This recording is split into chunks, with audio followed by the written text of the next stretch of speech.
شکوہ نہیں کرنا جب زخم کوئی کھانا اے اور محمد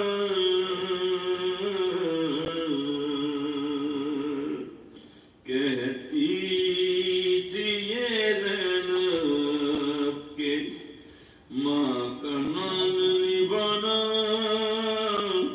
اے اور محمد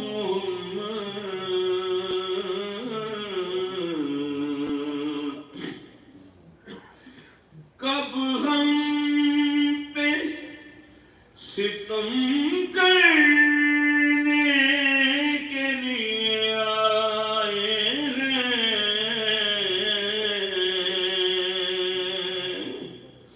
یہ بدر و احد کے بدلے کے لیے آئے ہیں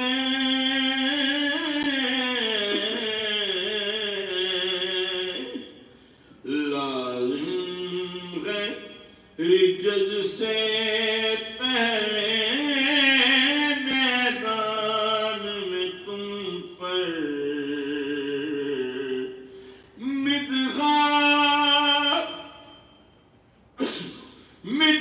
مدغایانی ان کو سنانا یا محمد جب سانس تمہاری بچوں اکھڑنے والی اس وقت سرانے آئے گی مادر میری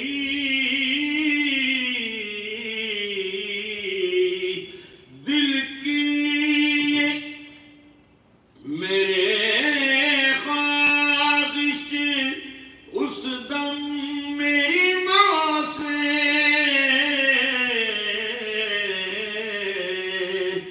زخموں کو تم چھپانا ہے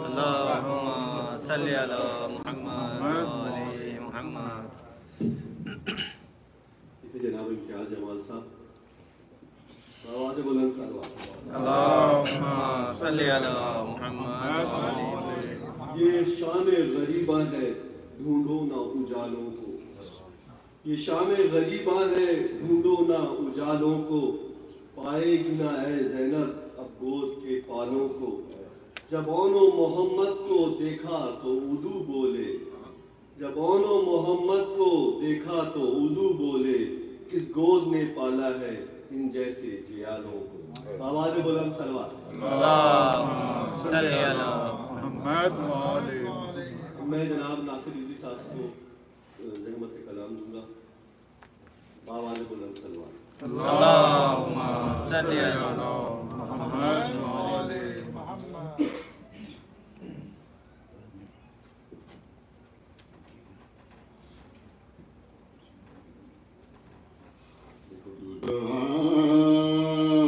نور حسین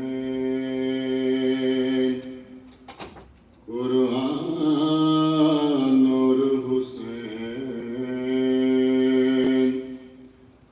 واللہ سر منہ فرق نہیں ہے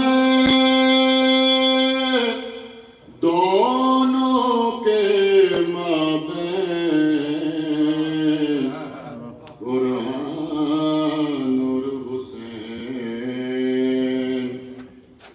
اترا وہ قلب محمد پر یہ زہرا کے گھر میں آیا تابا کو سرک دوسرے سے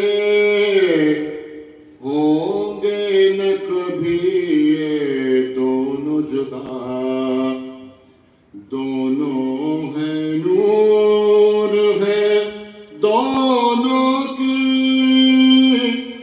منزل تابا کو سے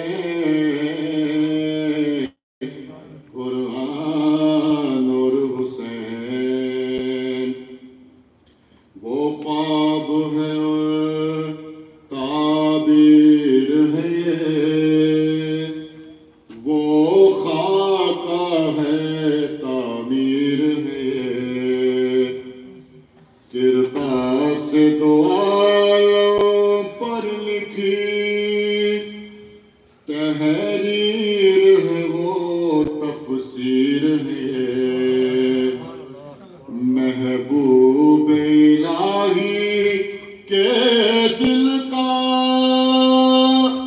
یہ دونوں ہی ہے چین قرآن اور حسین وہ معجزہ ہے حجاز ہے یہ وہ نور ہے یہ اس کا پیکر پروان چڑھے ہیں یہ دونوں آغوش پیغمبر میں پل کر قرآن لبوں سے کھیلتا تھا زلفوں سے حسنے قرآن اور حسین ماشاءاللہ ماشاءاللہ جانوار کے حق پر شین کیا قرآن کے دشمن کو ابتر قرآن صدائیں دیتا ہے انا اعطیناک الکوثر باقی ہے نسل محمد کی جب تک ہے نسل حسین قرآن اور حسین قرآن اور حسین ماشاءاللہ اللهم صل على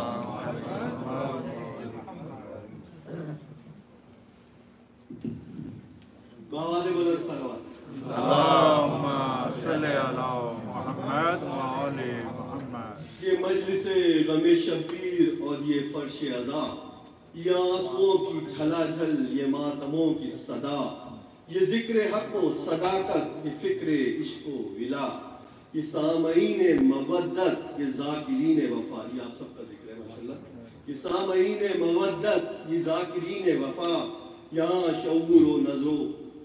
شعور و نظر کے چراغ جلتے ہیں تراشے جاتے ہیں دل اور دماغ ڈھلتے ہیں آواز بلند صلوات اللهم صل على محمد وآل محمد اب میں مؤدبانہ گزارش کروں گا جناب مولانا حجت الاسلام سید محمد رضا رضوی صاحب سے کہ وہ سید محمد رضا حسین رضوی حاضر کرتے ہیں آواز بلند صلوات اللهم صل على محمد أعوذ بالله من الشيطان اللعين الرجيم بسم الله الرحمن الرحيم لا حول ولا قوة إلا بالله العلي العظيم نحمده ونستعينه ونستغفره ونشكره ونتوسل إليه ونتوكل عليه نصلي ونسلم على خيرته في خلقه حافظ سره ومبلغ رسالاته سيدنا ونبينا أبي القاسم محمد صل على محمد وآل محمد وعلى أهل بيته الطيبين الطاهرين المعصومين سيما بقية الله في العظيم قال الله تعالى في كتابه المبين وقوله الحق أعوذ بالله من الشيطان اللعين الرجيم قل هذه سبيلي أدعو إلى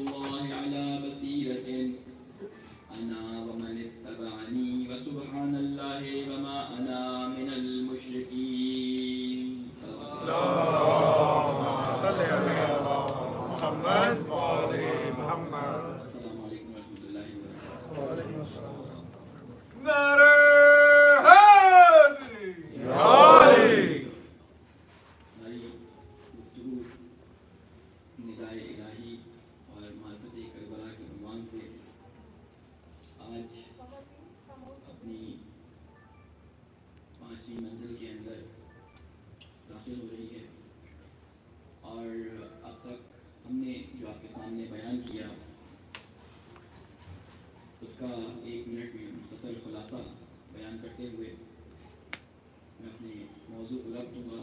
آگے جو مطالب میں نے آپ کے سامنے بیان کرنے ہیں. اللہ تعالیٰ نے سورہ یوسف کی اس آیت کریمہ میں یہ ارشاد فرمایا ہے کہ اے رسول کہہ دیجیے کہ میں دعوت دیتا ہوں, میں پکارتا ہوں, میں ندا دیتا ہوں اللہ کی طرف یا اللہ کے راستے کی طرف. یہ میرا راستہ ہے اور اس راستے پہ بلانے والا میں ہوں اور وہ ہے جس نے میری اتباع کی ہے. اور پاک ہے پروردگار, میں مشرکین میں سے نہیں ہوں. اس آیت کے ذیل میں ہم نے تقریباً تمام الفاظ جو اس آیت میں آئے تھے سوائے ایک لفظ کے آپ کے سامنے واضح کر دیے تھے. اور کچھ آپ کو یہ بھی بیان کیا تھا کہ معرفت کیوں ضروری ہے. اس لیے ضروری ہے کہ جب کوئی خدا کو پہچاننا چاہتا ہے تو خدا.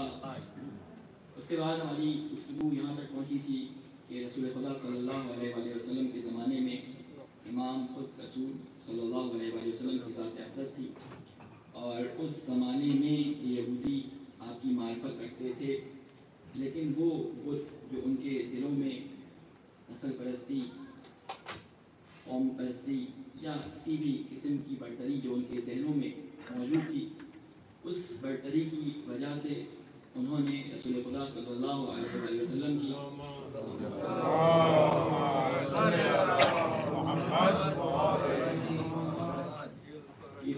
جو حقوقی زندگی تھی اس کو ماننے سے انکار کر دیا. کیا وجوہات ہوتی ہیں وہ میں نے کل بیان کی کہ نسل پرستی کی وجوہات کیا ہوتی ہیں. اس میں ایک وجہ تکبر بیان کی گئی ہے. ہم آج کے زمانے میں دیکھیں تو ہمیں کہیں کہیں کچھ معاشروں کے اندر یہ چیز اپنے مسلمانوں میں بھی نظر آتی ہے. اپنی ذات, قوم اور اپنی کاسٹ پہ فخر کرنا. کوئی اپنے آپ کو شیخ ہونے پہ فخر کرتا ہے, کوئی اپنے آپ کو سید ہونے پہ فخر کرتا ہے, کوئی کسی وجہ سے فخر کرتا ہے, کوئی کسی نسل کے کسی لقب کی وجہ سے جو کسی شاید کسی انگریز بادشاہ نے اس کو, انگریز حکومت نے اس کو دیا ہو, اس پہ فخر کرتا ہے. مختلف قسم کے فخر آپ کو موجود ہے, آپ کو معلوم ہے کہ مختلف زمانوں میں موجود ہے. سوال یہ پیدا ہوتا ہے کہ کیا کسی بڑی شخصیت سے نسبت ہو جانا ہمیں آخرت میں بخشوا دے گی؟ نسبت سے مراد کیا ہے کہ ہم ایسے اس سے جڑ جائیں کہ جب ہمیں کوئی دیکھے تو ہمیں کہے کہ یہ فلاں شخص سے مشابہت رکھتا ہے. کل میں نے امام رضا علیہ السلام کی ایک روایت بیان کرنی تھی, بیان نہیں کر پایا تھا. آج میں اس کو پڑھ کر آپ کے سامنے آگے اپنے موضوع کو جاری کروں گا. امام رضا علیہ السلام جب مرگ تشریف لے کے آئے اور مامون رشید نے آپ کو بلایا تو آپ کو معلوم ہے کہ امام رضا علیہ السلام اپنے خاندان کے اندر ایک پرومیننٹ شخصیت تھے. اور جب آئے ہیں تو آپ نے باقاعدہ اپنے لیے اپنی زندگی میں مجلس کروائی. اس کے بعد مامون نے کہا تھا کہ ان کو ایسے راستوں سے لے کے جاؤ کہ جہاں پر ان کے چاہنے والے نہ ہوں. اگر آپ اس زمانے کے حالات کو دیکھیں تو آپ کو اندازہ ہوگا کہ اس زمانے میں علویوں کے اندر بہت ساری تحریکیں اٹھی ہوئی تھیں جو حکومت کے خلاف مسلسل مختلف طریقوں سے بغاوتیں کر رہی تھیں. تو مامون نے یہ چالاکی کی تھی کہ امام رضا علیہ السلام کو اپنے پاس بلا کر کسی نہ کسی طریقے سے ان کو کسی حکومتی عہدے پر بٹھا کر, قضاوت یا اس طرح کسی عہدے پر بٹھا کر ان تمام تحریکوں کو جو علوی سادات کی طرف سے اٹھی ہیں ان کو دبا دیں. لیکن وہ موضوع کا حصہ نہیں کہ امام رضا نے کس طرح سے اس کی اس سازش کو عقیم کر دیا اور وہ اس میں کامیاب نہیں ہو سکا. لیکن اس کے باوجود وہ تحریکیں مختلف جگہوں سے بغداد میں مختلف جگہوں پر کہیں نہ کہیں کچھ نہ کچھ کرتی رہی. ان تحریکوں میں خود امام رضا علیہ السلام کا ایک بھائی موجود تھا. اگر آپ کو معلوم ہو کہ امام کاظم علیہ السلام کثیر الفرزند تھے، چار تاریخ میں مشہور ان کے بیٹے ملتے ہیں، ان میں سے ایک امام رضا علیہ السلام تھے، ایک سید محمد جن کی زیارت بھی آپ جب جاتے ہیں نجف و کربلا وہاں پہ سید محمد کی زیارت بھی جاتے ہیں. ایک اور امام رضا علیہ السلام کے بیٹے تھے جو سگے بھائی ہیں امام رضا علیہ السلام کے، اور والد ایک ہی ہیں جن کا نام ہے زید. عموماً تاریخ میں اس زید کو، جو یہ امام رضا کا بھائی ہے، اس کو زید امام سجاد کے بھائی سے ملا دیا جاتا ہے، مکس اپ کر دیا جاتا ہے. وہ زید الگ تھے اور یہ زید جو ہے بالکل مختلف شخصیت کے مالک اور مختلف ان سے شخصیت ہیں. تو ایک دفعہ کسی تحریک کے ساتھ، کسی آزادی کی اور یہ جس کہتی جو تحریکیں چل رہی تھی، ان میں زید نے حملہ کیا کسی شہر پہ. اور اس زمانے میں زید مشہور تھے کہ یہ خاندان بنی ہاشم سے ہیں، یہ خاندان امام کاظم سے ہیں، یہ خاندان امام حسین علیہ السلام سے ہیں، ان کی رسول سے یہ نسبت ہے، یہ سادات ہیں، یہ بنی ہاشم ہیں. اس بات کا زید کو بڑا ناز تھا اور اسی ناز کی بنیاد پہ وہ ایک تحریک میں شامل ہوئے اور بغداد میں انہوں نے کچھ جگہوں پہ حملہ کیا. اور حملہ کرنے کے بعد وہاں پہ جن لوگوں پہ جو اس حکومت کے اندر رہتے تھے، مسلمانوں ہی کے گھر کو آگ لگا دیا. اور آگ لگانے کے بعد جب پکڑائی شروع ہوئی اور مامون کے فوجیوں نے پکڑا لوگوں کو، تو اس میں یہ بھی پکڑ کے لائے گئے اور گرفتار کر لیے گئے. اس وقت سے جب سے یہ آگ لگانے والا واقعہ پیش آیا، اس وقت سے ان کا نام زید النار تاریخ میں مشہور ہو گیا. زید النار یعنی جلانے والا. جب ان کو مامون نے پکڑا تو اس نے چاہا کہ کسی نہ کسی طریقے سے امام رضا علیہ السلام کے سر پہ منت رکھی جائے، اور امام رضا علیہ السلام کو اس نے بلایا اور کہا کہ مجھے معلوم ہے کہ جب آپ کے جج جو امام سجاد تھے ان کے بھائی زید کو پکڑا گیا تھا تو ان کو شہید کر کے ان کے جسم کو جلا دیا گیا تھا اور رات کو دریا میں بہا دیا گیا تھا. لیکن میں نے آپ کے بھائی کو پکڑا ہے، میں اس کو قتل نہیں کروں گا. تو امام رضا نے مامون کو وہی ٹوکا کہ وہ جو میرے چچا زید تھے ان کو اس زید سے نہ ملا. امام رضا علیہ السلام کے سامنے ان کے بھائی، سگا بھائی ہے، زید کو لایا گیا. تو امام رضا علیہ السلام نے سوال کیا کہ تم نے ایسا کیوں کیا؟ تو اس نے کہا کہ آپ میرے اوپر غصہ کیوں ہو رہے ہیں؟ میں تو آپ ہی کے باپ کی اولاد ہوں، آپ ہی کی نسل سے ہوں، آپ کی بنی ہاشم سے تعلق رکھتا ہوں، میں آپ کا بھائی ہوں، کیوں دربار میں آپ سب کے سامنے مجھے اس طرح سے ڈانٹ رہے ہیں اور تنبیہ کر رہے ہیں، پوچھ رہے ہیں؟ تو امام رضا نے ایک جملہ کہا وہاں پہ. امام رضا علیہ السلام فرماتے ہیں کہ ہمارا رابطہ تجھ سے اس وقت تک ہے جب تو طاعت خدا بندی کے اندر موجود ہے. اگر تو طاعت خدا بندی سے بیرون چلا جا، باہر چلا جا، تو ہمارا تیرا کوئی تعلق نہیں.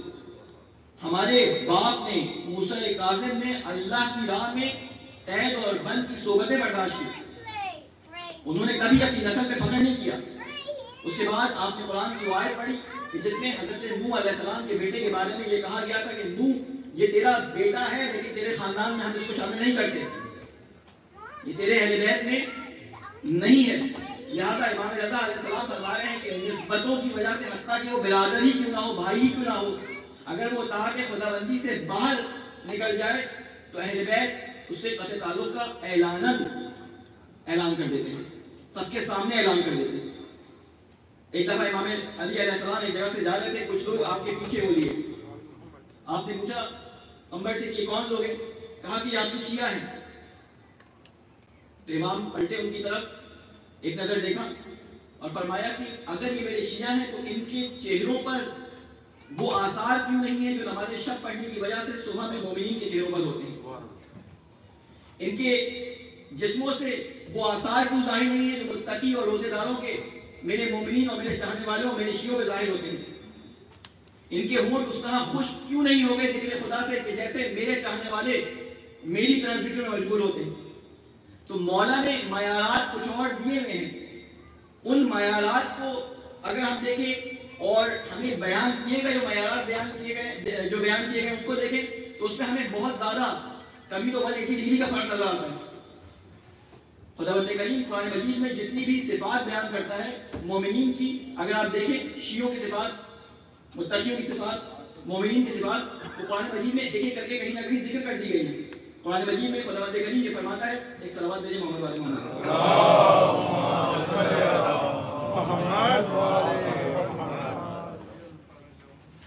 کہ اللہ تعالیٰ ایک اور صلوات بھیجیں محمد والے کہ انما المؤمنون الذین اذا ذکر اللہ, انما یہ لفظ آپ لوگوں کے لیے بہت آشنا ہے, انما یرید اللہ آپ سنتے رہتے ہیں, یعنی صرف اور صرف بے شک یقیناً صرف ایسا ہی ہے. ان معنی میں یہ لفظ استعمال ہوتا ہے, یعنی حصر انما جب آتا ہے کسی چیز کے ساتھ یعنی اس کو محصور کر دیتا ہے کسی بات کے ساتھ جو آگے بیان کی جا رہی ہے. انما المؤمنون, مومنین صرف وہی ہیں. کون ہیں؟ اذا ذکر اللہ وجلت قلوبہم, جب اللہ کا ذکر ان کے سامنے کیا جاتا ہے تو ان کے چہروں پہ مایوسی نہیں آتی بلکہ وجلت قلوبہم, ان کے چہروں میں ان کے دلوں میں نورانیت پیدا ہونی شروع ہو جاتی ہے. یہ اس ذکر کی طرف اٹریکٹ ہوتے ہیں. وَإِذَا تُلِيَتْ عَلَيْهِمْ آيَاتُهُ, اور جب ان کے سامنے قرآن کی آیات پڑھتی سنائی جاتی ہیں, زَادَتْهُمْ إِيمَانًا, تو ان کا ایمان زیادہ ہوتا ہے, بڑھتا ہے ان کا ایمان, کم نہیں ہوتا. وَعَلَىٰ رَبِّهِمْ يَتَوَكَّلُونَ, اور یہ وہ لوگ ہیں جو اللہ ہی پر توکل کرتے ہیں, کسی اور پر اہل غیرے پر توکل نہیں کرتے. یہ نشانی بیان کر رہا ہے مومنین کی. اور ہم امام علی علیہ السلام کے بارے میں کیا فرماتے ہیں کہ وہ امیر المومنین ہیں, وہ امام المتقین ہیں, وہ مولا المواحدین ہیں. اگر ہم اپنے آپ کو ان القاب کو بیان کر کے نعرے لگا سکتے ہیں تو کیوں ہم اپنے آپ کو ان القاب کے سائے میں لے کے نہیں آتے؟ اگر وہ امام المتقین ہیں تو ہم متقی کیوں نہیں بنتے؟ اگر وہ مولا المواحدین ہیں تو ہم کیوں مواحد نہیں بنتے؟ اگر وہ امیر المومنین ہیں تو کیوں ہم مومن نہیں بنتے؟ یہ ساری نشانیاں قرآن کے اندر متقیوں کی مومنین کی بیان کی گئی ہیں. چلے ٹھیک ہے, ہمیں قرآن کی زیادہ بات سمجھ نہیں آتی, ہم کہتے ہیں قرآن سمجھ نہیں آتا, ہم ذرا امیر المومنین علیہ السلام کی طرف دل سے ہماری محبت بہت زیادہ ہے, ہم دعوے دار بھی ہیں کہ مولا امیر المومنین سے ہماری محبت بہت زیادہ ہے. آپ کے ایک صحابی ہیں حمام کے حمام, تاریخ کا نام ملتا ہے. یہ مولا کے پاس آئے, مولا کے پاس آنے کے بعد کہا کہ مولا مجھے بتائیے کہ متقین کی نشانی ایسے بتائیں کہ میں گویا اس کو دیکھ رہا ہوں. مولا نے ایک دفعہ حمام کی طرف دیکھا, نظروں کو جھکایا اور کہا کہ ایک سنگین سی محسوس کی مولا نے, اور پھر ایک سادہ سا جواب دیا کہ مومن وہ ہے کہ جو ہمیشہ یعنی جتنے بھی فضل ہیں یہ فضلوں میں گھرا رہتا ہے. یعنی ایسا نہیں ہے کہ وہ کبھی نماز پڑھا ہو تو صرف صاحب فضل ہو, وہ روزہ رکھے ہو تو صاحب فضل ہو, وہ گھر میں ہو تو صاحب فضل ہو, وہ بازار میں ہو تو صاحب فضل ہو. نہیں, یہ جہاں بھی ہوتا ہے, چاہے مسجد میں ہو چاہے مسجد سے باہر ہو, چاہے اکیلے میں ہو چاہے لوگوں کے درمیان ہو, یہ صاحب فضل ہوتا ہے. اس کے دو رخ نہیں ہوتے. مولا یہ کہہ کے خاموش ہو گئے. اب حمام نے کہا کہ مولا اس سے تو کام نہیں چلے گا, مجھے مزید بتائیں. مولا نے پہلے ایک سادہ جواب دیا. اب ایسے سوال کرنے والے مولا امیر المومنین کے پاس بہت کم آتے تھے. ایسے تو بہت تھے, پوچھتے تھے کہ ہمارے بالوں کی تعداد کیا ہے. آج کل بھی آپ کو بہت سارے ایسے ملیں گے, جی امام حسین کے گھوڑے کے جو بچے تھے اس کے نام کیا ہیں, اس میں پوری کتابیں لکھ دی گئی ہیں. وہ زلجنا تھا یا دلجو تھا جس پہ بیٹھ کے امام حسین گئے تھے, یا فلاں جو ہے وہ پہاڑ پر جو دو قبریں ہیں ان میں کون سی والی قبر جو ہے وہ امام رضا کے بھائی کی ہے اور کون سی والی قبر فلاں کی ہے. اس طرح کے سوال کرنے والے بہت ملیں گے, لیکن اس طرح کے معرفت والے سوال کرنے والے کہ جو ایسا سوال کرے کہ آتی دنیا تک ان کے ملنے والے جواب مشعل راہ. تو میں سارا خطبہ بیان کرنا میرا مقصود نہیں ہے, یہ آپ لوگ خود انشاءاللہ میں جو کرا رہا ہم تمام لوگوں کے گھروں میں موجود ہو گیا. گھروں میں یہ تو موبائل ایپس موجود ہیں, آپ خطبہ حمام پڑھیں, اس میں متقین کی صفات بیان کی ہے مولا نے. اس میں سے ایک صفت میں بیان کروں گا اور باقی میں اپنے مطلب پہ آ جاؤں گا کہ مولا فرماتے ہیں کہ متقین کی ایک صفت یہ ہوتی ہے کہ یہ ہمیشہ درست بات کرتے ہیں. مولا نے یہ نہیں کہا سچ بات کرتے ہیں, یہ نہیں کہا حق بات کرتے ہیں. مولا نے کہا ان کی بات ہمیشہ درست ہوتی ہے, صحیح ہوتی ہے, کیونکہ جو غیبت کر رہا ہوتا ہے وہ بھی کبھی کبھی سچ بول رہا ہوتا ہے جس کا منع کیا گیا ہے. ان کی بات درست ہوتی ہے, موقع محل کے لحاظ سے بالکل پرفیکٹ بات کرتے ہیں. یہ متقین کی صفات مولا نے بیان کی.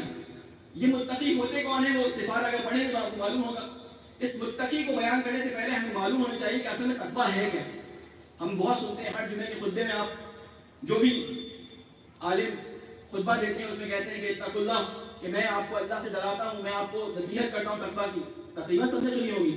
یہ تقویٰ ہے کیا چیز, تقویٰ کس معنی میں استعمال کیا جاتا ہے؟ تقویٰ کے بہت سارے معنی جو ہیں قرآن مجید میں بھی ملتے ہیں، علماء نے بھی بیان کیے، روایات بھی ملتے ہیں.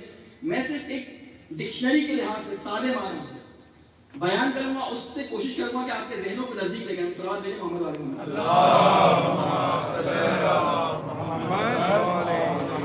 دیکھیں تقویٰ کے بارے میں اگر آپ ڈکشنری اٹھا کے کھولیں تو آپ کو تقویٰ کے ایک معنی یہ ملیں گے، جعل النفس کی وقایت مما یخاف، اپنے نفس کو کسی ایسی جگہ رکھ دینا جہاں پر اس کو کوئی ضرر نہ پہنچے، جہاں پر اس کو کسی چیز کا خوف نہ ہو. یعنی تقویٰ کسی جسمانی کام کا نام نہیں ہے، تقویٰ ایک معنوی کام کا نام ہے جس کے اثرات جسم میں نظر آتے ہیں. تقویٰ ایک معنوی، ایک روحانی کام ہے جس کے اثرات نظر آتے ہیں. یعنی وقایت النفس، نفس کو ایسی جگہ پہ رکھ دینا کہ جہاں پر اس پہ کوئی چیز اثر نہ کرے. وقایا کو اگر میں ڈیفائن کروں تو وقایا کا مطلب ہوتا ہے کہ کسی بھی چیز کو ایسے حفظ کرنا کہ اس کو کوئی ضرر اور اذیت نہ پہنچے. ایسے حفظ کرنا کسی چیز کو کہ اس کو ضرر اور اذیت نہ پہنچے. مثال دوں کہ کسی جنگ میں کوئی گیا ہے، گولیاں چل رہی ہیں، لیکن آپ فلموں میں بھی دیکھتے ہیں جنگوں میں بھی اگر کوئی گیا ہو یا کسی نے دیکھا ہو گولیاں چل رہی ہیں لیکن ایک شخص ہے اس کو اثر نہیں کرتا. کیوں؟ اس نے ایک بلیٹ پروف جیکٹ یا کچھ اس طرح کی چیز پہنی ہے، اس سے گولیاں اس پہ اثر نہیں کر رہی. تو کیا گولیاں چل رہی ہیں لیکن اس پہ اثر نہیں کر رہی؟ کیوں؟ ایک شیلڈ، ایک حصار اس نے اپنے گرد رکھ لیا ہے. تقویٰ کی تعریف جو بیان کی گئی معنوی اور لفظی لحاظ سے وہ یہی بیان کی کہ نفس کو کسی ایسی جگہ پہ رکھ دینا کہ کوئی چیز اس کو ضرر نہ پہنچائے، کسی چیز کے ضرر پہنچانے کا اس کو خوف نہ ہو. اب یہ کیا چیز ہے؟ اگر ہم اپنی زندگی میں نظر دوڑائیں، ہم اپنے پاس اپنے گرد بہت ساری مثالیں دیکھتے ہیں کہ مثلا میں دیکھوں کہ کوئی نماز پڑھ رہا ہے، لیکن نماز کا جو حکم اللہ تعالیٰ نے قرآن مجید میں بیان کیا ہے کہ الصلاۃ تنہی عن الفحشاء والمنکر، کہ نماز اس کو برائیوں سے اور فحشاء سے روکے گی، یہ اس کو دور کرے گی. لیکن میں پڑھے جا رہا ہوں نمازیں، 40 سال ہو گئے، 50 سال ہو گئے پڑھتے نماز، مجھے یہ نماز برائیوں سے نہیں روک رہی. قرآن میں خدا وعدہ کر رہا ہے لیکن ہمیں نظر نہیں آ رہا. معاشرے کے اندر اسی طرح برائیاں، اسی طرح فسادات، اسی طرح فتنے، اسی طرح بری چیزیں پھیل رہی ہیں. کیا وجہ ہے؟ ہم قرآن مجید کو اگر غور سے دیکھیں تو قرآن مجید میں وہ ریزن بھی بیان کیا گیا، وہ طریقہ کار بھی بیان کیا گیا کہ جس طریقہ کار اور جس ترتیب اور جن مراحل کے ساتھ نماز کو پڑھا جائے. عموماً یہ چیز بیان نہیں کی آتی. میری باتیں عموماً تھوڑی سی سمجھ میں ناآشنا ہوتی ہیں لوگوں کے لیے، لیکن کیا کروں کہ خدا سے ڈرتا ہوں، خدا کے سامنے جواب دے ہوں کہ اگر یہ باتیں بیان نہیں کی ممبر سے تو کوئی اور ذریعہ نہیں ہے ہمارے پاس ان باتوں کو بیان کرنے کا. قرآن مجید کے اندر سورہ بقرہ ہر دفعہ جب آپ پڑھتے ہیں تو اس آیت سے گزرتے ہیں. اس آیت کے اندر قرآن مجید میں اللہ تعالیٰ فرماتا ہے لیس البر ان تولوا وجوہکم، نیکی یہ نہیں ہے. اب یہ بتا رہے ہیں نماز کے بارے میں، بتا رہے ہیں کہ نماز کیا اثر کرتی ہے. یہ جو نماز جس کے بارے میں کہا گیا ہے کہ نماز برائیوں سے، بے حیائیوں سے روکتی ہے، یہ نماز کون سی ہوتی ہے؟ میں نے اسی لیے کوئی روایت لے کے دیا، روایات کثرت سے آپ کو ملیں گی اور صحیح روایت ملیں گی. میں تو قرآن کی آیت لے کے آ رہا ہوں کہ جب آپ کو کہا گیا ہے کہ قرآن میں غور و فکر کرے تو اس آیت سے ہم پڑھ کر 10,000 دفعہ گزرے ہوں گے. آپ کے لیے یہ لہجہ، یہ آیت آشنا ہوگی. لیس البر ان تولوا وجوہکم قبل المشرق والمغرب، کہ نیکی یہ نہیں ہے کہ تم اپنے چہروں کو مشرق اور مغرب کی طرف گھما لو. نیکی یہ نہیں ہے کہ تم اپنے چہروں کو صرف مشرق اور مغرب کی طرف گھما لو. ولیکن البر من آمن باللہ. اب یہ ترتیب بتانا شروع کریں یا آپ نوٹ کریں اپنے ذہنوں کے اندر. لیکن نیکی کیا ہے؟ نیکی کے بارے میں ڈیفائن کر رہے ہیں. پہلے بیان کیا تھا کہ نیکی حاصل نہیں کر سکتے جب تک کہ اپنی قیمتی راہ اللہ کی راہ میں نہ دے دیں. لن تنالوا البر حتی تنفقوا، کہ نیکی کو ہرگز حاصل نہیں کر سکتے جب تک کہ سب سے قیمتی شے اپنی زندگی کی دے دیں، چاہے وہ وقت ہو، چاہے اولاد ہو، چاہے مال ہو، چاہے کوئی بھی چیز ہو جو آپ کے لیے سب سے قیمتی چیز ہے. جب تک وہ اللہ کی راہ میں نہیں دیں گے نیکی نہیں مل سکتی. پھر کچھ لوگ سمجھتے ہیں کہ یہ دینے کے بعد ہمیں نیکی مل گئی تو اللہ تعالیٰ اس کو مزید ڈیفائن کر رہے ہیں کہ نیکی ہے کیا بولا. نیکی صرف نماز پڑھ لینے کا نام نہیں ہے کہ تم نے نماز پڑھ لی، اپنے منہ کو قبلے کی طرف کر لیا، مشرق مغرب کی طرف کر لیا اور اللہ کا ذکر کر دیا، یہ نیکی نہیں ہے. بلکہ اسٹیپس بتا رہا ہے کہ وہ نماز جو برائیوں سے اور فحشاء سے روکتی ہے وہ نماز کون سی ہے. اللہ تعالیٰ قرآن مجید میں فرماتا ہے، ایک صلوات بھیجیں محمد علیہ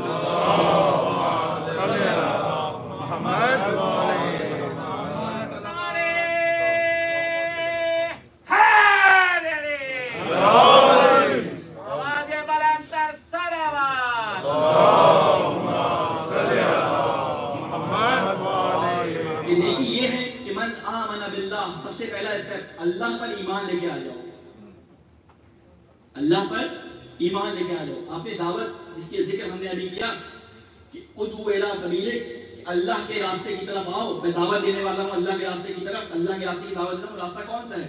کہتے ہیں اس میں پہلا اسٹیپ کیا ہے کہ ایمان لے کے آؤ اللہ پہ، یوم الآخر۔ ہو سکتا ہے کہ بہت سارے لوگ اللہ پہ ایمان لاتے ہوں لیکن آخرت پہ ایمان نہ لاتے ہوں، کہتے ہیں بس یہی زندگی اللہ نے پیدا کر دیا اور سارا نظام ہمارے ہاتھ میں لے لیا، اب ہم جو چاہے کریں اس دنیا میں، یہی دنیا ہے، اسی میں ہم نے مرنا ہے، اس میں جینا ہے۔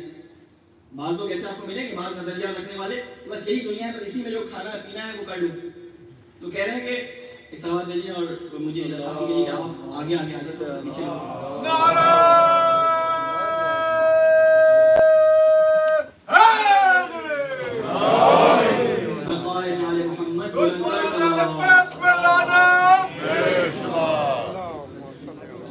بابا جے بلندر صلوات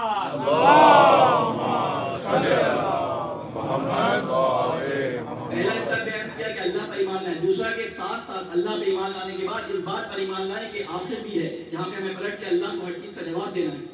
اس کے بعد کہا کہ والملائکہ، ان تمام ملائکہ کو جو اللہ تعالیٰ نے مختلف خدمات پہ معمور کیے ہیں آپ کے، ان سب کے اوپر ایمان لے کے آئے۔ اللہ تعالیٰ بہت ناپسند کرتا ہے کہ اللہ کے ملائکہ کو کوئی کچھ کہے۔ یہودیوں میں کام کیا تھا کہ وہ کہتے تھے کہ جبرائیل کے اوپر، جبرائیل سے بہت نالا تھے کہ جبرائیل غلط جگہ پر نبوت کو پہنچاتے ہیں، اس لیے اللہ تعالیٰ نے کہا کہ جو جبرائیل کا دشمن ہے گویا وہ خدا کا دشمن ہے، اور نبی نے فرمایا اللہ تعالیٰ نے، یعنی اللہ کے تمام ملائکہ پر ایمان لے کر آؤ۔ پھر اس کے بعد بیان کرتے ہیں والکتاب، اور جو اللہ نے ساری کتابیں بھیجی ہیں ان پر ایمان بھی لے کے آؤ، ان کو سمجھو بھی، والنبیین، اور صرف کتاب پر ایمان لے کے نہیں آؤ، جو نبی آئے ہیں، یہودی کتاب کو مانتے تھے، ایک ایک کر کے پھنساتے جا رہے ہیں، جو نبی آئے ہیں اور آخری نبی جو آئے ان سب پہ ایمان لے کے آؤ، کسی کو چھوڑو نہیں، آخری نبی تک تمام آدم سے لے کر خاتم تک تمام انبیاء پر ایمان لے کے آؤ۔ جب یہ سارے کام کر لو تو پھر اس کے بعد اب عملی کام، یہ سارے عقیدتی، ذہنی، معنوی کام تھے جو عقیدے سے تعلق رکھتے تھے، اب کہہ رہے ہیں کہ اپنی جسمانی طور پہ، ظاہری طور پہ کام بھی شروع کرو۔ فرماتے ہیں وآت المال، اور عطا کرو اپنا مال، علی حب، اللہ کے محبت میں اور یتیموں کی محبت میں، پھر قربا والیتامی، اپنے رشتہ داروں کو اپنے مال ان کے اوپر خرچ کرو، یتیموں پہ خرچ کرو اور مسکینوں پہ خرچ کرو۔ میں زیادہ اس کی ڈیٹیل میں نہیں آ رہا ہوں، میں صرف مراحل بیان کر رہا ہوں۔ یہ سارے کام جب کر لو، ابن سبیل، اور جو ابن سبیل ہیں، جو مسافر ہیں، ان کے اوپر خرچ کرو۔ پھر اس کے بعد ہمارا ہے والرقاب واقام الصلاۃ، جب یہ سارے کام انجام دے لو تو اب قائم کرو نماز۔ اگر آپ لوگوں کے دل دکھا کر، اگر آپ لوگوں کا مال کھا کر، اگر خاندان میں کوئی ایسا مستحق موجود ہے کہ جس کو مدد کی ضرورت ہے، اس کی مدد کو کھا کر، یہ پیسہ آپ کی جیب میں اللہ نے دوسروں کی مدد کے لیے دیا ہے۔ میں نے کل آیت آپ کے سامنے بیان کی تھی کہ اللہ نے مومنین سے جنت کے بدلے کیا چیز خریدی ہے؟ ان کی جان بھی خرید لی ہے، ان کا مال بھی خرید لیا ہے۔ تو اب آپ کے اطراف میں جہاں آپ کو پتہ چلے کوئی ضرورت مند ہے تو آپ کے اوپر واجب ہو جاتا ہے کہ اس کی مدد کریں، اس کو اس مشکل سے کسی بھی طریقے سے نکالیں، چاہے مال کے ذریعے، چاہے اپنی بات کے ذریعے، کسی بھی طریقے سے نکالیں۔ یہ جو رقاب کا ہے، آج کل غلام تو ہوتے نہیں، رقاب سے مراد ہر وہ شخص جس کی گردن کسی نہ کسی مصیبت میں پھنسی ہوئی ہے، چاہے وہ کسی بیٹی کی شادی کا مسئلہ ہو، چاہے وہ کسی کے جہیز کا مسئلہ ہو، چاہے وہ کسی بھی قسم کا مسئلہ ہو، ایکس وائی زی، آپ اس کی گردن کو اس مصیبت سے نجات دیں۔ جب یہ سارے کام آپ کر لیں گے، یتیموں کی، بیواؤں کی، ابن سبیل کی، سب کی مدد کر لیں گے، اب جب آپ نماز پڑھیں گے تو یہ نماز ہے جو آپ کو برائیوں سے بھی روکے گی اور فحشا سے بھی روکے گی۔ سبحان اللہ، سبحان اللہ، بابا نے بولا صلوات۔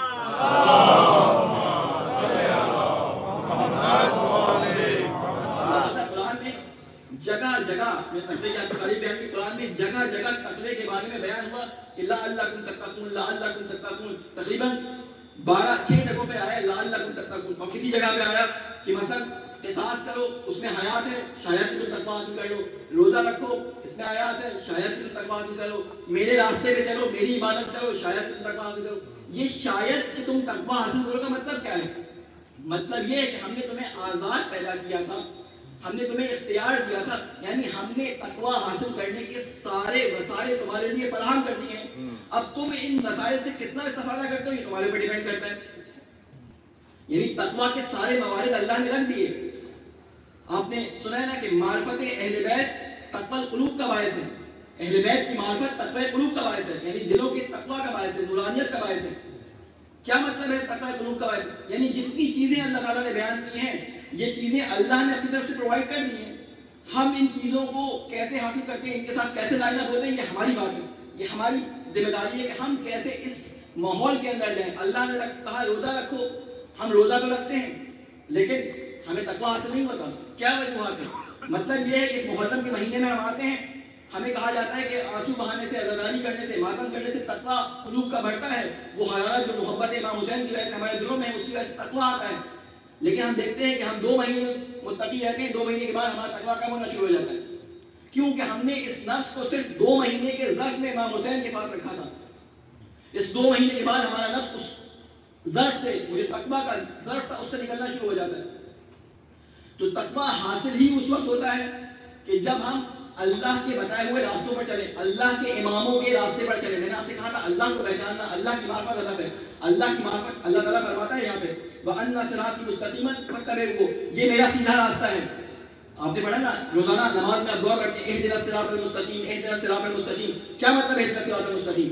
اگر قرآن مجید سے پوچھے تو اللہ تعالیٰ صراط مستقیم کے بارے میں بیان کر رہا ہے کہ میرا سیدھا راستہ کیا ہے، فَاتَّبِعُوهُ، کہ اس رسول کو مانو، بے شک بے شک، وَلَا تَتَّبِعُوا السُّبُلَ، مختلف جو راستے اور مختلف جو راہیں بیان کی جا رہی ہیں رسول کی راہ سے ہٹ کر، اہل بیت کی راہ سے ہٹ کر، ان کے اوپر نہ جاؤ، ان کے پیچھے نہ پڑو، کیونکہ یہ تفرقہ پیدا کرنے کے تمہارے اندر۔ فَتَفَرَّقَ بِكُمْ عَنْ سَبِيلِهِ، یہ سارے راستے تم کو اللہ کے راستے سے ہٹا دیں گے۔ اور اس کے بعد آیت لمبی چل رہی ہے، آخر میں کہتے ہیں لَعَلَّكُمْ تَرْحَمُونَ، اگر یہ تم سارے کام کرو تو شاید تم تقوی حاصل کر سکو۔ اب سوال یہ پیدا ہوتا ہے کہ بار بار ہمیں تقوی حاصل کرنے کے بارے میں کہا گیا، لیکن ہمارے سامنے تو بہت سارے وسائل، زندگی، دنیا، ماحول، ٹیلی ویژن، سوشل میڈیا، یہ سب چیزیں ہماری فنگر ٹپس کے اوپر ہیں۔ یہ ہر وقت جو انگوٹھا ہمارا چلتا ہے، پہلے کہتے تھے کہ انگوٹھا چھاپ ہے، آج سارے کے سارے انگوٹھے سے ہی کام کر رہے ہوتے ہیں۔ آج اس کو فخر سمجھا جاتا ہے، لائٹ دکھایا جاتا ہے، انگوٹھا دکھایا جاتا ہے، ٹھیک ہے نا۔ ہم سارے وہی کام، پرانی جس چیز کو برا سمجھا جاتا تھا ان کو اچھا کر کے ایک کانسیپٹس کو چینج کرتے جا رہے ہیں۔ ان سب اس انگوٹھے کے چلنے کا جواب دینا ہے ہمیں۔ تو اب جب تقوی حاصل کرنے کے ہم اپنے آپ کو کسی ظرف میں ڈالیں گے، وہ ظرف ہم حاصل کہاں سے کریں؟ تو ہم پوچھیں گے اسی درد سے کہ جس درد نے ہمیں یہ راستہ بتایا کہ تم تقوی کی طرف آؤ۔ ہم رسول کے دربار میں گئے، اے رسول خدا، ہماری التجا ہے کہ یہ تقوی تقوی تقوی تقوی قرآن مجید مسلسل فرما رہا ہے، آپ کہہ رہے ہیں متقی بن جاؤ، آپ کہہ رہے ہیں میرے راستے پہ آ جاؤ متقی ہو جاؤ گے، آپ کہہ رہے ہیں کہ یہاں پہ چلے جاؤ۔ تو رسول خدا نے ایک بات فرمائی کہ دیکھو تقوی کیا ہے، فرماتے ہیں کہ حب علی حسنہ، علی کی محبت وہ نیکی ہے، لا تضر معها سیئہ، کہ جس کے ہوتے ہوئے کوئی بھی برائی تمہیں ضرر نہیں پہنچا سکتی۔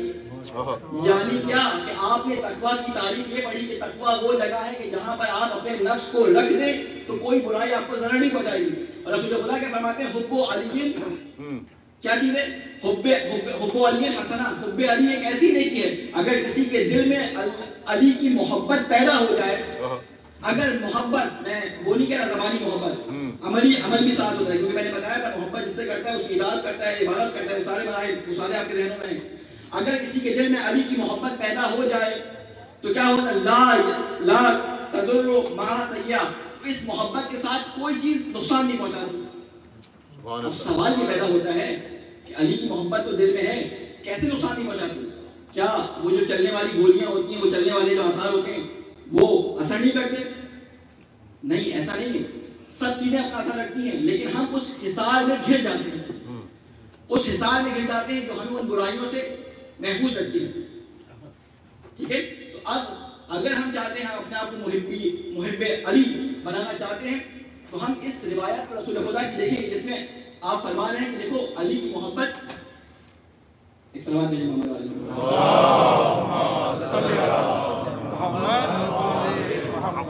ایک اور سلوات دیں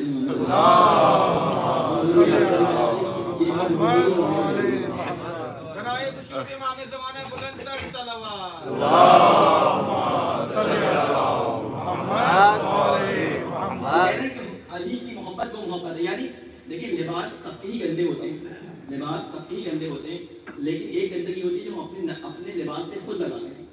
بچہ اگر ماں سے کہے کہ میرا لباس گندا ہو گیا دھو دے تو ماں ڈانٹتی ہے لباس کیوں گندا کر دیا. تو کیا اس ماں کا اس باپ کا لباس گندا نہیں ہوتا؟ نہیں. جاتے ہیں جو معاشرے کے اندر جو پولوشن پھیلی ہوتی ہے ایک اثر وہ ہوتا ہے جو لباس کو گندا کر دیتی ہے. ایک اثر وہ ہوتا ہے کہ اپنے لباس کو بچہ کو گرا کر کیچڑ میں یا مٹی سے کسی بھی چیز کو گرا کے آ جائے تو ماں اس پہ ڈانٹتی ہے. ٹھیک ہے. تو اب اس لباس پہ جو تقویٰ کا لباس ہے اگر ہم اس کو چاہتے ہیں کہ داغدار نہ کریں, ایک معاشرے کا گند بلا جو بھی چیزیں پھیلی ہوئی ہیں وہ چیزیں اگر معاشرے کے آپ کو کبھی اثر انداز ہو بھی جاتی ہیں تو علی کا ذکر کہتے ہیں عبادت ہے. مولا علی کا ذکر عبادت ہے. رسول خدا نے ایک حدیث بیان فرمائی ہے کہ دیکھیں علی کا ذکر برائیوں کو جڑ سے کھا جاتا ہے. کہا ہے کہ سیئات جو ہیں ان کو جڑ سے کھا جاتا ہے. کیا وجہ ہے؟ اس لیے کہ جو محبت کے آثار بتائے گئے ہیں مولا علی علیہ السلام کے یا ائمہ علیہ السلام کے, کس وجہ سے ہم جو ابھی سارا ذکر آپ کے سامنے 5-6 دن جو کیا کہ امام کو پہچانو امام کو پہچانو, اماموں میں بارز نزداد ائمہ میں اماموں کا کون ہے؟ امام علی علیہ السلام. امام حسین کو کیوں ساری جو مصیبت اٹھانا پڑی؟ اس وجہ سے کہ آپ کے باپ علی تھے. علی کون تھے؟ جس نے تمام مکہ کے گھروں میں ماتم کروا دیا. بنی ہاشم نے بنی امیہ کو کچل دیا تھا سر. ٹھیک ہے نا. تو یہی وجہ تھی کہ بنی امیہ ان کی حکومت کے خلاف تھی. یہ بدلہ تھا علی کا, بلکہ میں اس کے پیچھے جاؤں یہ بدلہ تھا ابو طالب کا جو دیا جا رہا تھا امام حسین علیہ السلام سے. وہ چاہتے تھے کہ اس اسلام کو دوبارہ پلٹانے کی طرف وہی جہالت کی طرف. یہی وجہ ہے کہ یزید نے کہا تھا کہ نہ کوئی اسلام آیا تھا نہ کوئی وحی آئی تھی, یہ ساری کے سارے بنی ہاشم کا ڈھونگ تھا نعوذ باللہ. اور انہوں نے یہ نبوت کا یہ خدا نہ خواستہ ایک گیم کھیلا ہے, ڈرامہ رچایا ہے, مجھے کہتے ہوئے شرم آتی ہے لیکن یزید کے اشعار ہیں جو اس نے بیان کیے. تو یہ امام حسین چاہتے تھے کہ اس چیز کو بچائیں اور ہمیں یہ بتایا تھا کہ تم اگر اس چیز کو بچانا چاہتے ہو تو تم ہمارا ساتھ دو, ہر زمانے میں ساتھ دو, کیونکہ اگر تم ساتھ نہیں دو گے تو ہم اکیلے بھی نہیں کر سکتے. امام معصوم نبی کوئی بھی ہو وہ اپنے فالوورز کے ساتھ کچھ کر سکتا ہے. فالوورز سے بغیر چاہے وہ محمد مصطفیٰ بھی ہوں ان کو پتھر کھانے پڑتے ہیں, وہ علی مرتضیٰ بھی ہوں ان کے ہاتھ بن جاتے ہیں, وہ امام رضا بھی ہوں ان کو اپنے شہر سے کھینچ کے لے جایا جاتا ہے. کوئی بھی ہو اگر فالوورز نہ ہوں اور حقیقی فالوور نہ ہوں جو وقت پہ لگا نہ دیں, کیونکہ آپ کو معلوم ہے کہ میں نے کل ذکر کیا کہ بی بی زینب نے سوال کیا تھا کہ بھیا آپ نے اپنے ساتھیوں کا امتحان لیتے کیوں کیا؟ کیونکہ جو ماننے والے تھے جو اپنی جان فدا کرنے والے تھے انہوں نے آخر وقت میں اماموں کا ساتھ چھوڑا. وجہ کیا تھی؟ محبت کرتے تھے اہل بیت سے, معرفت بھی رکھتے تھے اہل بیت کو, لیکن مال دنیا چچا زاد بھائی ہے, کزن ہے جو سپہ سالار ہے امام حسن علیہ السلام کی فوج کا, جب پیسوں کی دعوت دی گئی اور حسین جو ہے وہ کلیدوں کی دعوت اس کو آفر کی گئی, امام حسین کا لشکر لے کے پورا چلایا امام حسن علیہ السلام کا. حتیٰ کہ یہ حالت آ گئی کہ امام حسن کے نیچے سے جو جانماز تھی وہ تک کھینچ کے لے گئے. کئی دفعہ امام حسن نے حملہ کیا. تو اب یہ کون لوگ تھے؟ وہی لوگ جو چاہنے والے تھے, لیکن چاہنے والے حقیقی نہ ہونے کی وجہ سے کوئی بھی امام مطلع نہیں لا سکا سوائے امام حسین علیہ السلام کے, کیونکہ وہ حلال بن ہی نہیں سکے.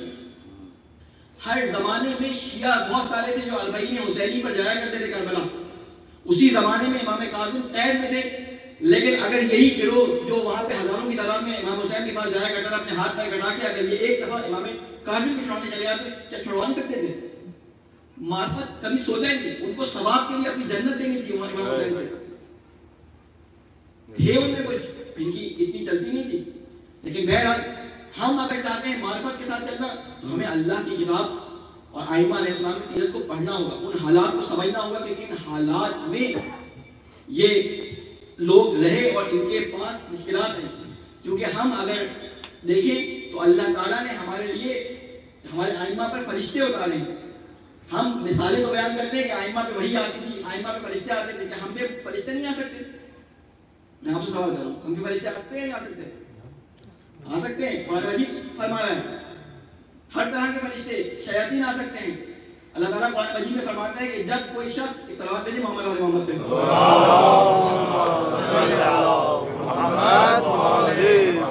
کہ جب کوئی شخص وَمَن يَعْشُ عَن ذِكْرِ الرَّحْمَنِ نُقَيِّضْ لَهُ شَيْطَانًا فَهُوَ لَهُ قَرِينٌ. جب کوئی شخص اللہ کے ذکر سے, اللہ کے قرآن سے, اللہ کی کتاب سے منہ موڑتا ہے تو اللہ کرتا کیا ہے اس کے ساتھ اس کو پتہ بھی نہیں چلتا. فرماتا ہے کہ لہو نقیس لہو شیطانا, اللہ تعالیٰ ایک شیطان کو اس کے ساتھ مقرر کر دیتا ہے، خود اللہ، کیوں؟ کتاب سے منہ موڑنے کی وجہ سے، اور یہ شیطان ہمیشہ اس کے ساتھ رہتا ہے، اور جہاں اس کو موقع ملتا ہے یہ اس بندے کو پلٹا دیتا ہے، راہ سے پلٹا دیتا ہے۔ اسی وجہ سے ہمیں تاریخ اسلام میں ایسے لوگ ملتے ہیں کہ جو آخر وقت تک مولا امیر المومنین علیہ السلام کے ساتھ تھے، حتیٰ کہ محبت میں شدید محبت رکھنے والے تھے، ایسی محبت کہ محبت کی مثالیں دی جاتی تھیں۔ آپ سب نے زبیر بن عوام کا نام سنا ہے، زبیر بن عوام کا نام سنا ہے آپ نے؟ کون تھے؟ رسول کے نبی علی کے چچا زاد بھائی ہیں، رسول کے کزن ہیں، علی کے کزن ہیں۔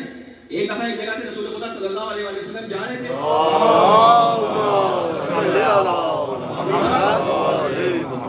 کہ زبیر اور علی آپس میں بیٹھے گفتگو کر رہے ہیں، تو رسول خدا نے ایک جملہ کہا کہ اے زبیر، تم اپنے بھائی علی سے محبت کرتے ہو؟ کہا کہ میں علی پہ اپنی جان قربان کر دوں گا، میں علی سے بہت محبت کرتا ہوں، میری جان آپ نے پھیلا، میں علی سے بہت محبت کرتا ہوں۔ کہا کہ اے زبیر، ایک دن تم اس کے مد مقابل تلوار لے کے کھڑے ہو گئے۔ زبیر نے کہا کہ یا رسول اللہ، میری جان اللہ لے لے اس سے پہلے کہ میں علی کے سامنے تلوار لے کے کھڑا ہوں۔ یہ زبیر کون ہے کہ جب امام علی علیہ السلام کا حق قصد کیا گیا ہے تو سب سے پہلے جب امام علی علیہ السلام نے شرطۃ الخمیس بنانے کے لیے اعلان کیا ہے کہ کل جو شخص میرے حق میں میرے ساتھ جانا چاہتا ہے وہ اپنے سر مون کے تلواروں کو لے کر ہاتھ میں میرے گھر آ جائے یا مسجد میں آ جائے، تو سب سے پہلا شخص جو امام علی علیہ السلام کے پاس آیا وہ یہ زبیر بن عوام تھا۔ یہی زبیر تھے، وہ پیزا بھائی ہیں۔ یہ شخص جب امام علی علیہ السلام کی ہاتھوں میں رسیاں ڈالے جا رہے تھے، سب سے پہلے جس نے حملہ کیا تھا اپنی تلوار کے، جسے کہتے ہیں کہ کمان کا تلوار کے کور کیا کہلاتا ہے، وہ تلوار کے میان سے، یہ زبیر بن عوام تھے۔ لیکن ہوا کیا؟ مال دنیا نے ایسا قبضہ کر لیا، اتنی زیادہ چمک تھی ان سکوں کی کہ جس نے جنگ جمل کو برپا کرنے والوں میں شامل کر دیا اس مال دنیا نے۔ اس کا حال کیا ہوا کہ بعد میں یہ نکلا یہاں سے، مکے سے، کوفہ سے، یہاں سے نکلے امام علی علیہ السلام کے پاس سے اور جنگ جمل کو ترتیب دیا، اور یہ جنگ جمل میں امام علی علیہ السلام کے سامنے آئے۔ جب امام علی، کئی سال گزر چکے تھے اس بات کو، جب رسول خدا نے یہ بات کی تھی، جب جنگ شروع ہونے والی تھی، مولا نے کہا کہ زبیر کو بلاؤ، مجھے اس سے بات کرنی ہے۔ زبیر سامنے آئے، امام علی علیہ السلام نے زبیر کو مخاطب کیا اور کہا کہ زبیر، تمہیں یاد ہے کہ ایک دفعہ ہم دونوں بیٹھے تھے اور رسول خدا نے ہمیں یہ بات کی تھی تم سے؟ زبیر کو بات یاد آ رہی، سر جھکایا اور وہاں سے پلٹ کے چلے گئے۔ ان کا ایک بدبخت بیٹا تھا عبداللہ بن زبیر، اس نے کہا اپنے باپ کو بہت توبیخ کی، اپنے باپ کو برا بھلا کہا کہ تم ڈر کے یہاں سے جا رہے ہو، یہ وہ فلاں، لیکن زبیر نے ایک نہ سنی، وہ رسول خدا کی وہ بات یاد آ گئی، وہاں سے چلے گئے۔ کسی نے لشکر سے جا کے پیچھے سے دونوں کو ان کو شہید کر دیا، مار دیا، جو بھی ختم ہو گئے۔ لیکن کیا کہ جب مال دنیا کی محبت انسان کے پاس آ جاتی ہے تو وہ جو آخر وقت تک جس نے ساتھ دیا اور مولا کا، وہ بھی مولا کے مخالف آ جاتے ہیں۔ کیوں؟ اس لیے کہ مال دنیا انسان کے ساتھ کب آتا ہے کہ جب وہ کتاب خدا سے اور اہل بیت سے دوری اختیار کرنا شروع۔ لہٰذا ہم اپنی زندگیوں میں اس بات کو خیال بنا لیں، تجربہ بیان کر رہا ہے کہ کوفہ والے وہ تھے کہ جنہوں نے لکھ لکھ کر مولا کو بلایا تھا اور لیکن ان کے خلاف ہو گئے۔ یہ صرف امام زمانہ کی دعا نہیں پڑھتے تھے، خالی یہ لکھ کے بلا لیا، ہم تو صرف دعا پڑھتے ہیں یا امام زمانہ تشریف لے آئیں، لیکن انہوں نے کیا کیا؟ ڈر اور خوف کی وجہ سے امام حسین کا ساتھ چھوڑ دیا۔ یہی سلیمان بن سرد خزائی جنہوں نے ڈر کے کیا تھا، جب توابین نے قیام کیا تو جس طرح کربلا میں کفن پہن کے کفن پوش شہید ہوئے تھے، سب قتل ہو گئے تھے، یہ سارے توابین قتل ہو گئے، لیکن کیا ان کو وہی درجہ ملا جو امام حسین کے ساتھ شہید ہونے والے کو ملا؟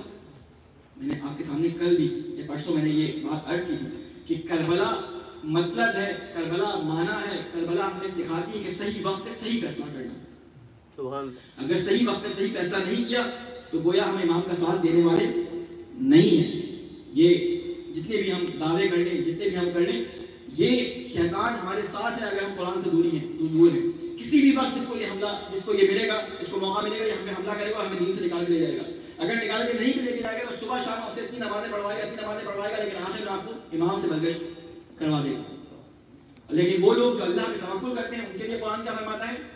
ان کے لیے قرآن فرماتا ہے کہ ان الذین قالوا ربنا، وہ لوگ جو یہ کہتے ہیں کہ اللہ ہمارا رب ہے، ثم استقاموا، اور اس کے بعد وہ اس پہ استقامت بھی کرتے ہیں، وہ اس پہ ڈٹے رہتے ہیں، وہ دل میں بار بار جو اللہ کے سامنے گواہی دیتے ہیں ایاک نعبد و ایاک نستعین، اے خدا ہم صرف تیری عبادت کرتے ہیں، تجھ سے ہی مدد مانگتے ہیں، وہ باقی زندگی میں اس کے مخالف نہیں کرتے، وہ صراط مستقیم پر چلتے ہیں. صراط جو ہے نا راستہ ہے، ابھی بیان کروں گا انشاءاللہ، اس راستے پر چلتے ہیں، اللہ کے علاوہ کسی کے سامنے اپنا سر نہیں جھکاتے. اس کے بعد جو اللہ کہتا ہے جب یہ استقامت دکھاتے ہیں ہمارے سامنے تو میں کیا کرتا ہوں، تتنزل الملائکہ، تتنزل علیہم الملائکہ، تو میں ان پر ملائکہ کا نزول کرتا ہوں. کوئی بھی ہو جب اللہ کا ذکر کرے گا، اللہ کے لیے استقامت دکھائے گا، اللہ کے لیے کسی بات کو، کسی برائی کو، کسی بری بات کو اپنے پاس برداشت کر کے خاموش رہے گا، تب اللہ اس کے لیے آسمان سے فرشتے بھی اتارے گا. تب آپ محسوس کریں گے وہ حالت کہ آپ جب دیکھیں گے تو آپ کو کسی چیز کا ڈر نہیں رہے گا. آپ کو اس بات کا ڈر نہیں ہوگا کہ کل اگر میں نے اس کے سامنے مخالفت کر دی، کل میں نے یہاں پہ کسی کے سامنے امر بالمعروف کر دیا، کل میں نے کسی کے سامنے نہی عن المنکر کر دیا تو یہ مجھے کل اپنے محفل سے نکال دے گا. آپ کو اس بات کا ڈر نہیں رہے گا کہ کسی کو آپ اس کی نفسانی بیماری بتائیں تو وہ آپ پہ ناراض ہو اور آپ کو ہٹا دے. آپ کو اس بات کا ڈر ختم ہو جائے گا. کیونکہ اللہ اگر آپ کسی کے سامنے کسی کو دیکھیں اور کہیں کہ آپ کی آنکھیں بڑی زرد نظر آ رہی ہیں، کہیں آپ کو یلغان تو نہیں ہو گیا، تو جلدی سے جا کے شیشے میں دیکھے گا اور دیکھنے کے بعد کہے گا وہ شکریہ آپ نے بتا دیا، اچھا ہوا میں ڈاکٹر کو دکھا لوں. لیکن اگر کوئی اس کی نفسانی بیماری کو جو اس کے نفس میں موجود ہے بیان کر دے کہ یہ جو حسد کی بیماری آپ کے اندر ہے، یہ جھوٹ کی بیماری جو ہے آپ کے اندر ہے، اس سے پرہیز کریں، یہ اللہ سے دنیا کمائی بنتی ہے، تو کہیں گے آپ خود جھوٹے، آپ خود حسد. یعنی یہ ایسی چیز ہے کہ جو اس کے بارے میں بتائے اس کو بھی سننا پڑتی ہے.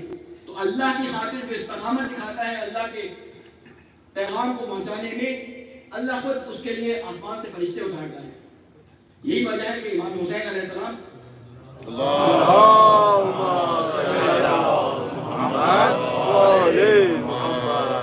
امام حسین علیہ السلام کے ساتھ جو لوگ تھے انہوں نے استقامت دکھائی. ان کو جنت میں جو کہا جاتا ہے مقام دکھا دیا گیا. جنت میں مقام دکھا دیا کا مطلب کیا ہے؟ جنت میں مقام دکھانے کا مطلب یہ تھا کہ یہ سارے فرشتے جو تمہیں لینے کے لیے آئے ہوئے ہیں، جو بار بار آپ کہتے ہیں کہ نانا رسول آپ کے نانا کو ہم دیکھ رہے ہیں، یہ جو بار بار کہہ رہے ہیں کہ مولا علی ہمیں لینے کے لیے آئے ہیں، کیا مطلب ہے؟ یہ زیارت کر رہے تھے کہ وہ نورانی آنکھیں کھل گئی تھی. کیوں؟ اس لیے کہ اللہ تعالیٰ نے وہ نورانیت، وہ ملائکہ کو دیکھنے کی صلاحیت ان کے اندر پیدا کر دی تھی. جب فرشتے آپ کے پاس آتے ہیں تو فرشتے کا آنے کا فائدہ کب ہوتا ہے کہ جب آپ کو نظر بھی آئے، آپ کو حس کریں. ایسے فرشتوں کا آنے کا آپ کو فائدہ کیا ہے جو آپ کسی نہ کر سکیں. تو اللہ تعالیٰ وہ نورانیت، وہ دل کی آنکھیں کھول دیتا ہے. جب انسان اللہ کا تقوی اختیار کرتا ہے وہ دل کی آنکھیں کھول دیتا ہے کہ جس کی وجہ سے آپ کو سارے حالات اور وہ سارے صحیح اور غلط اور باطل اور حق نظر آنا شروع ہو جاتے ہیں. جب آپ کے سامنے کوئی بول رہا ہوتا ہے آپ کو معلوم ہوتا ہے کہ یہ پیسے کے لیے بول رہا ہے یا یہ واہ کرنے کے لیے بول رہا ہے یا یہ حقیقت کو بیان کرنے کے لیے بول رہا ہے. کیونکہ اللہ تعالیٰ کہ اس بندے نے، جس کو آپ حسین کے نام سے جانتے ہیں، مقصد بتا دیا تھا اس ممبر حسینی کا کہ اس ممبر حسینی کا مقصد کیا ہے.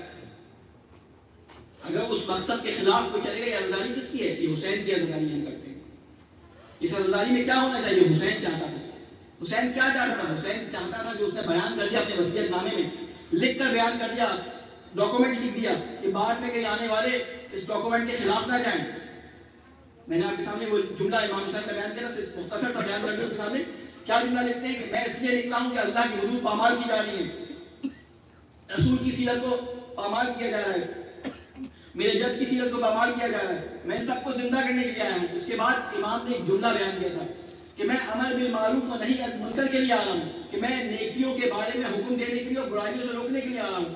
اب اگر اس جگہ سے سیرت رسول کو پامال کیا جائے، اس جگہ سے علی کی سیرت کو پامال کیا جائے، اس جگہ سے وہ باتیں بیان کی جائیں جو علی نہیں چاہتے تھے، جو علی جن کی مخالفت کرتے تھے، اگر ان باتوں کو بیان کیا جائے جس کی رسول مخالفت کرتے تھے، جس کی وجہ سے ہماری شکایت قیامت کے دن ہوگی، اگر اس ممبر سے امر بالمعروف نہ ہو، اس ممبر سے نہی عن المنکر نہ ہو، تو ہم اپنی خوشی کے لیے سب کچھ کرتے ہیں، مولا کی خوشی کے لیے نہیں کرتے. یہ ممبر، اس کا حق، اس کا جواب دینا ہے. اگر ایک شخص یہاں آ کے بیٹھتا ہے، 100 لوگ بیٹھتے ہیں تو اس کو 100 گھنٹوں کا جواب دینا ہے. آپ کو اگر کسی کو سنتے ہیں تو آپ کو جواب دینا ہے کہ آپ نے سنا تھا، غلط بات سنی تھی تو ٹوکا کیوں نہیں، صحیح بات سنی تھی تو عمل کیوں نہیں کیا. لہذا ہمیں کربلا کا پیغام یہی ہے کہ استقامت کے ساتھ ڈٹ جاؤ. کس چیز پہ ڈٹ جاؤ؟ جو میرا پیغام ہے، اور میرا پیغام وہ ہے جو میں اللہ کے پاس لے جانے کے لیے پیغام ہے. اگر اس پیغام کو پہچان لو گے تو خدا کو پہچان لو گے. یہی وجہ ہے کہ ہمیں کربلا کے میدان کے اندر جتنے بھی لوگ بچے، حتیٰ کہ چھوٹے چھوٹے بچے، ان میں استقامت نظر آتی ہے۔ کوئی بھی ایسا بچہ ہمیں نظر نہیں آتا جس نے استقامت کو چھوڑا اور کہا ہو کہ ہم بیعت کرنے جا رہے ہیں، ہمیں پیاس بہت لگی ہے، ہم بیعت کرنے جا رہے ہیں۔ کوئی ایک چھوٹا سا بچہ بھی نظر نہیں آتا۔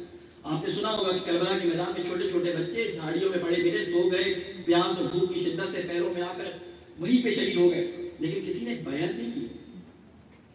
یہ کربلا، اس کی تیاریاں بہت پہلے سے شروع کر دی گئی۔ آپ کو معلوم ہے نا کہ جب امام علی علیہ السلام کے پاس عبداللہ کا پیغام آیا حضرت زینب کے لیے، تو امام علی علیہ السلام نے ایک شرط رکھی تھی اس میں کہ عبداللہ ہمیں منظور ہے لیکن ایک شرط ہے۔ جی مولا فرمائیے۔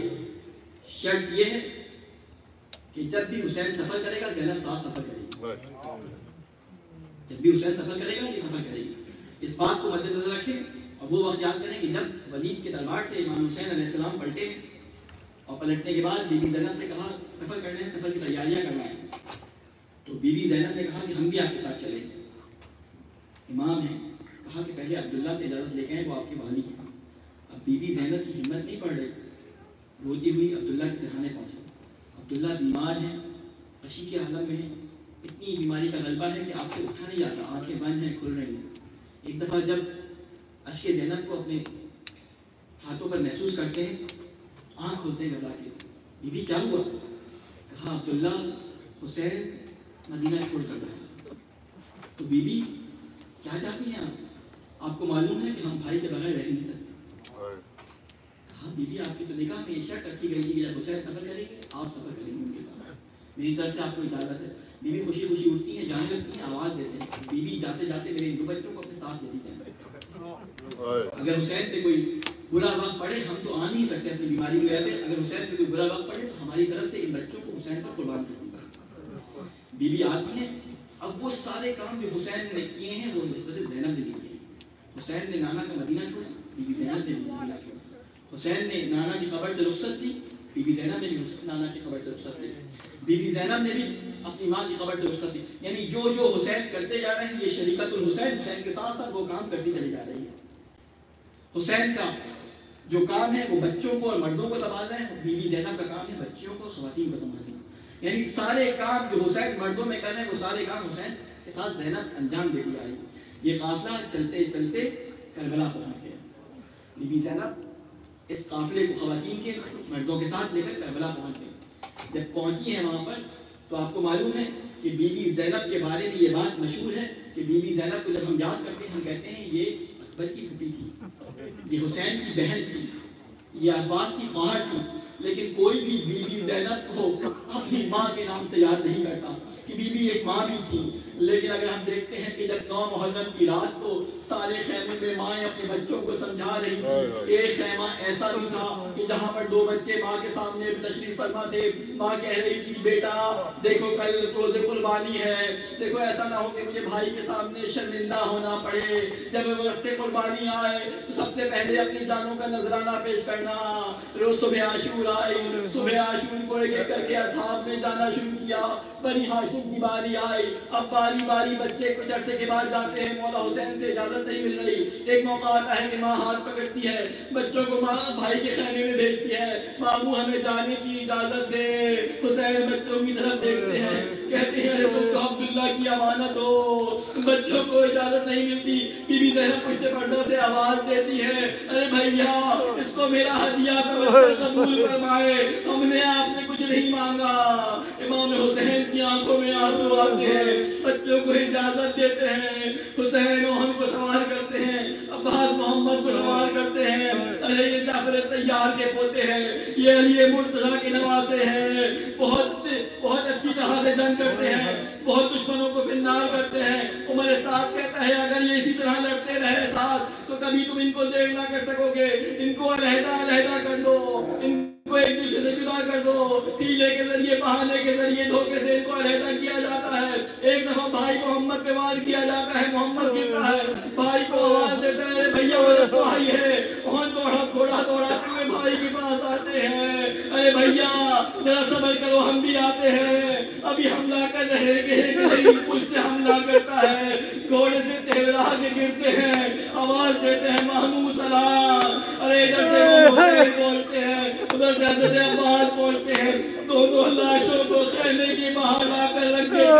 ہے. بی بی زینب کا طریقہ کار یہ تھا کہ اب تک جو بھی لاشاں آیا تھا زینب سب سے پہلی اس لاشے پر آنے والی ہوتی تھی, لیکن بچے باہر موجود ہیں, زینب موجود نہیں. کسی نے کہا زینب کو دیکھو کہاں ہے. خیمے میں جا کر ایک بی بی نے کیا دیکھا کہ زینب سجدے میں سر رکھ کر خدا سے کہہ رہی ہے, اے اللہ میری قربانی کو اپنی بارگاہ میں قبول فرمانا. بیوی بچے آ گئے. ارے یہ سننا تھا. زینب گھبرا کے سجدے سے اٹھی, باہر آئی, بچے آ گئے. کہا بیوی باہر تو آئیے ذرا. جب باہر آ کے دیکھا تو بچوں کے لاشیں رکھے ہوئے. زینب نے اپنے دل کو تھاما, نہیں چاہتی تھی کہ حسین کو زینب کا رنگ دیکھنا پڑے. بچوں کے بیچ میں آ کے بیٹھی, ایک سجدہ شکر کیا, اے اللہ تیرا شکر ہے تو نے میری قربانی کو قبول کر لیا. عاشور کا دن, عاشور کی شب گزر گئی. 11 محرم کو جب قافلے چلے ہیں, کسی بیوی نے اپنے آپ کو قاسم پہ گرایا, کسی بیوی نے اپنے آپ کو اکبر پہ گرایا, بیوی زینب نے اپنے آپ کو بھائی کے لاشے پہ گرا دیا. ارے بیوی زینب نے اپنے بچوں کا ماتم نہیں کیا, ماتم کیا تو صرف حسین کا کیا. ارے بازار میں حسین زینب کے ساتھ ساتھ ہے, حسین کا ماتم کر رہی ہے زینب, بچوں کا ماتم نہیں کیا. جب دربار میں ہے تو بھائی کا ماتم کر رہی ہے, دربار سے جب رہائی ملی تو بھائی کی مجلس کی. جب تبرکات آئے, سب کے تبرکات ان کے حوالے کر دیے گئے. حسین کا سر زینب نے لے لیا, عباس کا سر ام کلثوم نے لے لیا. 2 سر بچ گئے. شام کی عورتوں نے کہا کہ ان بچوں کی ماں مر گئی ہے. کہا نہیں, ان بچوں کی ماں زندہ ہے. لیکن زینب ابھی اپنے بھائی کا پرسہ لے رہی ہے. زینب نے بچوں کا ماتم نہ کیا. قافلہ مدینے آ گیا. نانا کی قبر پہ بھی گئی, نانا کی قبر پہ حسین کا پرسہ دیا نانا کو, ان کے گھر والوں کا پرسہ دیا. ماں کی قبر پہ بھائی کا پرسہ دیا. جب امام حسین علیہ السلام کے گھر تمام امانتیں پہنچا دی, وہ ذمہ داریاں جو حسین نے زینب کو دی تھی وہ جب پہنچا دی. ایک دفعہ گھر پہنچی, گھر پہنچنے کے بعد 2 ننھے بستر نظر آئے. بستروں کو دیکھا, دل بھر آیا. ساری ذمہ داریاں زینب کو ڈال کی. اب زینب کو ایک دفعہ کیا, اے میرے بچوں مجھے معاف کرنا, میں نے تمہارے اوپر گریا دیا. اے اول محمد سیادت الذین ظلموا ایم القلب ينقلبون ماتم حسین.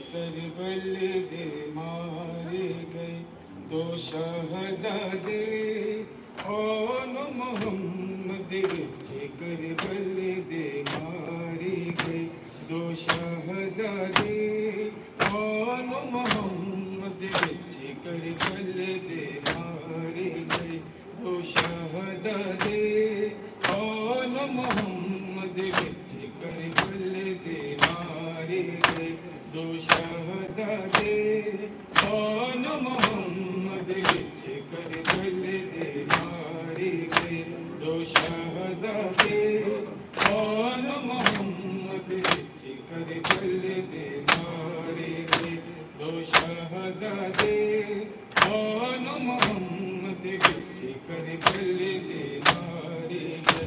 زینب دے 2 بچڑے اکبر اصغر کو مارے گئے 2 شہزادے, آن محمد بچ کربل دے مارے گئے 2 شہزادے, آن محمد بچ کربل دے مارے گئے. زینب دے 2 بچھڑے اکبر اصغر تو بارے دے دو شہزادے کون محمد بچ کر بل دے مارے دے دو شہزادے کون محمد بچ کر بل دے مارے دے جدو آن محمد آکھ دسن سڈا آخری باری سلام اماں جدو آن محمد آکھ دسن سڈا آخری باری سلام اماں زہرا دا لاڈ لو باکے میرے معصوم سہارے دو شہزادے کون محمد بچ کر بل دے مارے دو شہزادے کون محمد بچ کر بل دے مارے زینب غربت دے عالم بچ قربانی آپ تیار کی تھی زینب غربت دے عالم بچ قربانی آپ تیار کی تھی پانی نہیں سی شہزادیاں دے ہنجوان البال سوارے دے دو شہزادے کون محمد بچ کر بل دے مارے دے دو شہزادے کون محمد بچ کر بل دے مارے گئے دو شہزادے کون محمد بچ کر بل دے مارے گئے اے اون محمد نہیں لوگو جو سمجھو جعفر حیدر نے اے اون محمد نہیں لوگو جو سمجھو جعفر حیدر نے سب کہندے سی جد لڑن لئی زینب دے راج دلارے دے دو شہزادے کون محمد بچ کر بل دے مارے گئے دو شہزادے کون محمد بچ کر بل دے مارے گئے کدی اکبر اصغر تے قاسم کدی آن محمد تے غازی کدی اکبر اصغر تے قاسم کدی آن محمد تے غازی شبیر دا بیڑا اجڑ گیا جدو باری باری ساڑے گئے شہزادے کون محمد بچ کر بل دے مارے گئے دو شہزادے کون محمد بچ کر بل دے مارے گئے دو شہزادے کون محمد بچ کر بل دے مارے گئے دو شہزادے کون محمد بچ کر بل دے مارے گئے